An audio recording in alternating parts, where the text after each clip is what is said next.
Теперь записаться на получение медицинских услуг можно по принципу одного окна. Сегодня в Якутске открыли единый медицинский диспетчерский центр.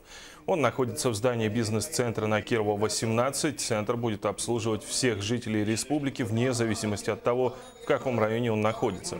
Так, одно из основных направлений деятельности центра является координация потока пациентов из арктических и северных районов. Также в центре будет проходить прием, обработка и выдача документов и запись на санаторно-курортное лечение. Отвечает прежде всего за маршрутизацию больных.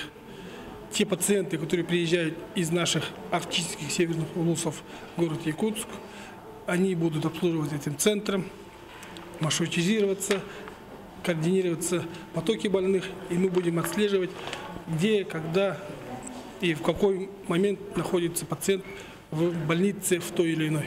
Вторая большая задача – это координация всех потоков больных, которые едут из республики на из нашей республики в центральные клиники.